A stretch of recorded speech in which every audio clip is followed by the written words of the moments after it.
નમસ્કાર, આપ જોઈ રહ્યા છો સ્પાર્ક ટુડે ન્યૂઝ। દાહોદ જિલ્લા કોંગ્રેસ લઘુમતી વિભાગની કારોબારી અને અગત્યની મીટિંગ દાહોદ જિલ્લા કોંગ્રેસ માઇનોરિટી પ્રમુખ આસિફ અલી સૈયદ દ્વારા યોજવામાં આવી હતી। મીટિંગમાં ભારત જોડો ન્યાય યાત્રાની અંગે ચર્ચા વિચારણા કરવામાં આવી, જેમાં જીપીસીસી માઇનોરિટીના પ્રદેશ ઇન્ચાર્જ ઇન્સાફ આઝાદ, જીપીસીસી માઇનોરિટીના અધ્યક્ષ વજીર ખાન પઠાણ, ઉપાધ્યક્ષ નાસિર ખાન પઠાણ સહિત જિલ્લા કોંગ્રેસ પ્રમુખ હર્ષદ નીનામા, પૂર્વ ધારાસભ્ય વજયસિંહ પડદા, પૂર્વ ધારાસભ્ય ચંદ્રિકાબેન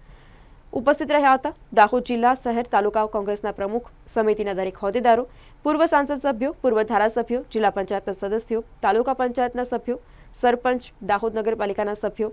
જિલ્લા કોંગ્રેસના દરેક ફ્રન્ટ સેલના વડાઓ, દાહોદ જિલ્લા કોંગ્રેસના હોદ્દેદારો અને કાર્યકરો મીટિંગમાં ઉપસ્થિત રહ્યા હતા। આજ રોજ દાહોદ જિલ્લા કોંગ્રેસ માઇનોરિટીની કારોબારીની મીટિંગ અને અમારા રાષ્ટ્રીય નેતા રાહુલ ગાંધી દાહોદ ખાતે અને ગુજરાતમાં પધારવાના હોય એની રેલીની તૈયારી રૂપે અમે આજે એપીએમસી માર્કેટ ખાતે દાહોદ જિલ્લા કોંગ્રેસ માઇનોરિટી વતી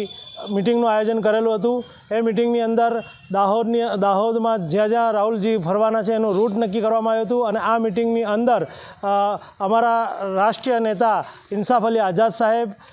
ગુજરાત પ્રદેશ કોંગ્રેસના માઇનોરિટીના પ્રમુખ વજીર ખાન પઠાણ સાહેબ અને દાહોદના પૂર્વ ધારાસભ્યશ્રીઓ, પૂર્વ સંસદ સભ્યશ્રીઓ અને દાહોદ કોંગ્રેસ